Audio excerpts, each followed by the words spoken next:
Duh, manisnya senyuman itu, kataku dalam hati. Kami pun ngobrol panjang lebar, seakan meneruskan obrolan kami yang tertunda saat di kereta. Assalamualaikum warahmatullahi wabarakatuh. Halo Elin Story Lovers, apa kabar kalian semua? Semoga selalu dalam keadaan sehat, dimudahkan segala urusannya dan dilancarkan rezekinya, serta dijauhkan dari segala musibah, bencana, dan mara bahaya yang ada di dunia ini. Sebelum kita lanjut ke dalam story, jangan lupa subscribe, like, komen, dan share. Dan aktifkan tombol loncengnya agar kalian tidak ketinggalan dengan story-story yang terbaru. Open Diary.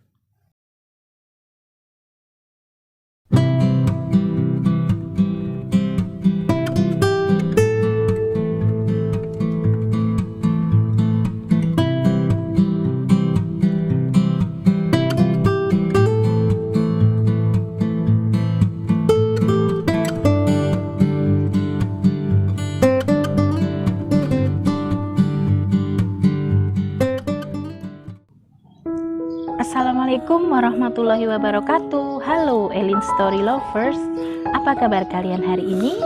Pada kesempatan kali ini saya akan membawakan sebuah kisah yang dikirim oleh Mbak Ratmini di Cirebon. Namaku Ratmini.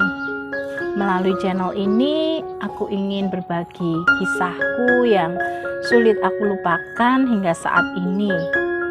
Berawal dari pertemuanku dengan seorang pemuda dalam sebuah gerbong kereta api saat aku sedang dalam perjalanan dari Cirebon menuju ke Jogja, kota di mana aku bekerja saat itu.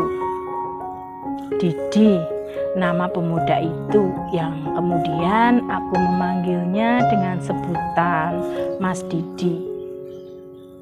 Diary, Mas Didi orang asli Jogja.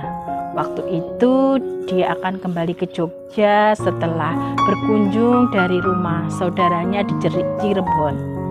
Kebetulan tempat duduk kami bersebelahan dalam sebuah gerbong kereta api. Untuk mengusir kejenuhan, kami pun saling berkenalan dan ngobrol sepanjang perjalanan menuju Jogja. Semakin lama, obrolan kami semakin asyik dan mulai mengarah ke hal-hal yang sifatnya pribadi. Kami pun saling bertukar nomor handphone. Tak terasa kereta sudah sampai stasiun Tugu, yang artinya kami harus menyudahi obrolan kami dan turun dari kereta untuk menuju tempat kami masing-masing. Baru sekitar 1 jam aku meninggalkan stasiun Tugu, tiba-tiba ada notifikasi WA di HP-ku. Ratmini, Sherlock, kosmu dong. Aku pengen main ke tempatmu. Boleh ya? Sebuah pesan dari kontak bernama Didi. Boleh mas, sebentar ya. Aku baru selesai mandi, jawabku. Kemudian aku mengirimkan lokasi kosku melalui aplikasi WA ke Mas Didi.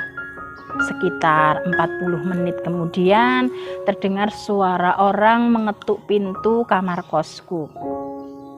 Mbak Susi, ada apa mbak? Tanyaku pada teman satu kosku. Itu Rat, di depan ada tamu laki-laki yang mencari kamu. Aku suruh nunggu di ruang tamu, jawab Mbak Susi. Oh iya mbak, makasih, jawabku singkat.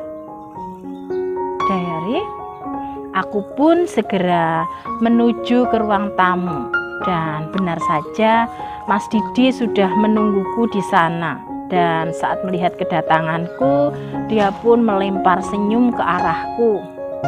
Duh, manisnya senyuman itu, kataku dalam hati. Kami pun ngobrol panjang lebar, seakan meneruskan obrolan kami yang tertunda saat di kereta. hari pun berganti minggu dan minggu berganti bulan. Selama itu pula Mas Didi rutin main ke kosku, hingga suatu hari saat dia main ke kosku, aku dikejutkan dengan sebuah kalimat yang dilontarkan padaku. "Ratmini, maukah kamu menikah denganku?" Sebuah pertanyaan yang tidak pernah aku duga akan keluar dari mulut Mas Didi, dan aku pun tidak bisa berkata apa-apa selain menganggukkan kepala sebagai jawaban atas pertanyaan Mas Didi tersebut.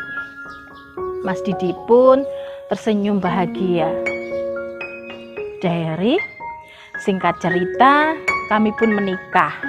Aku tinggal bersama suamiku di rumah orang tua Mas Didi yang cukup besar.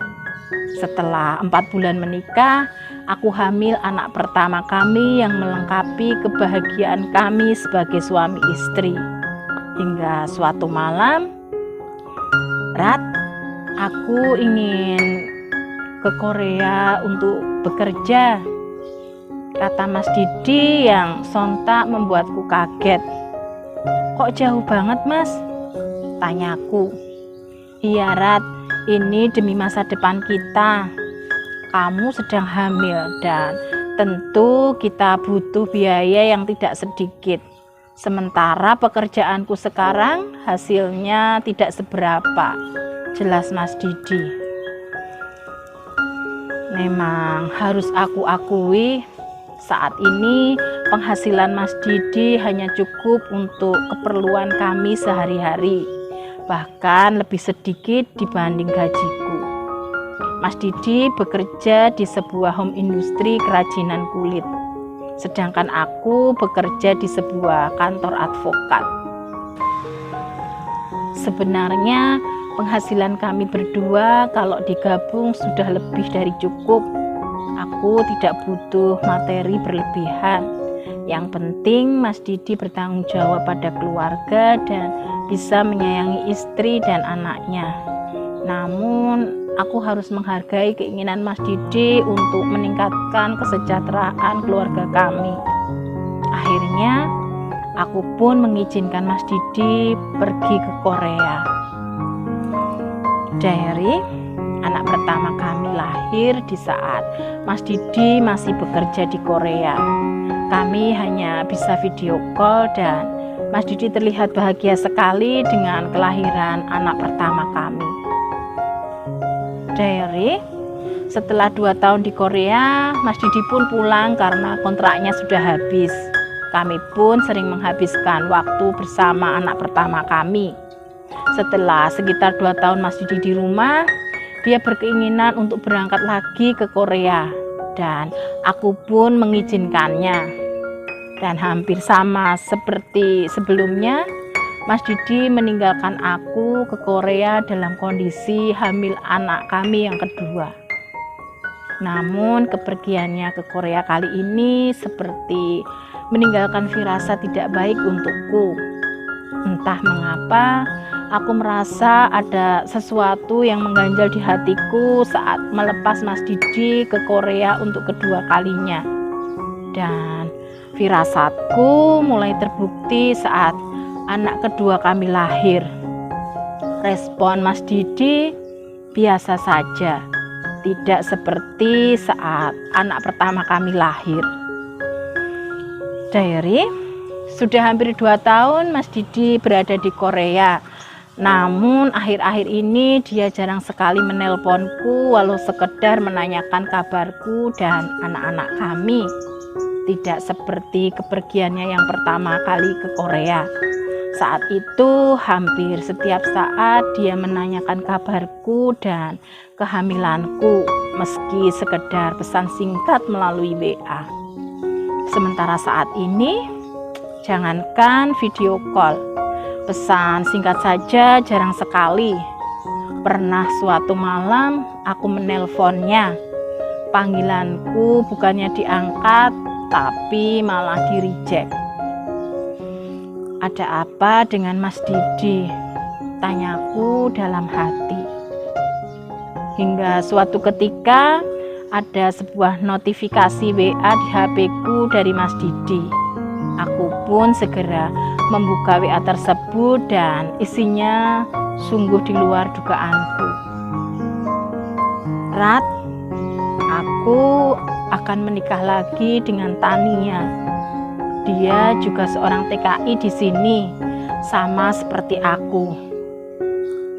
Sebuah pesan singkat yang membuat duniaku terasa hancur. Tega sekali kamu, Mas. Kamu meninggalkan aku dalam keadaan hamil saat akan berangkat ke Korea. Dan sekarang malah kepincut wanita lain di sana.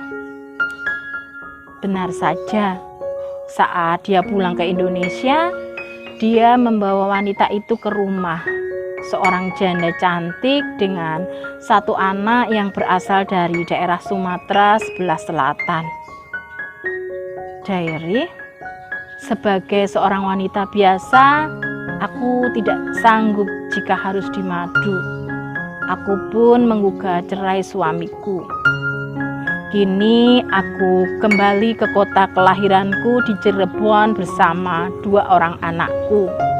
Aku tinggal di rumah orang tuaku dan alhamdulillah aku sudah mendapatkan pekerjaan yang sama seperti waktu di Jogja sebagai karyawan di sebuah kantor pengacara.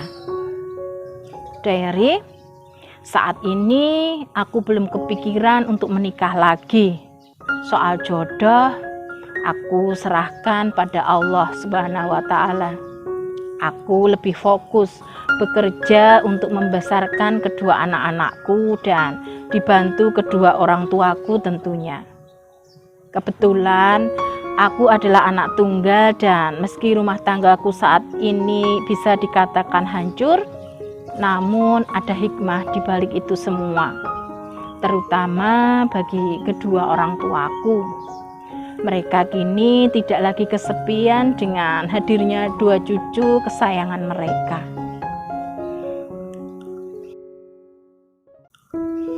Demikian sebuah kisah yang dikirim oleh Mbak Ratmini di Cirebon. Terima kasih Mbak Ratmini yang sudah bersedia mengirimkan kisahnya di Elin Story. Nah, buat kalian yang mempunyai kisah yang serupa dengan kisahnya Mbak Ratmini atau mempunyai pengalaman hidup yang tidak bisa kalian lupakan sepanjang hidup kalian, silahkan kalian kirim di elins.story@gmail.com. Terima kasih. Wassalamualaikum warahmatullahi wabarakatuh.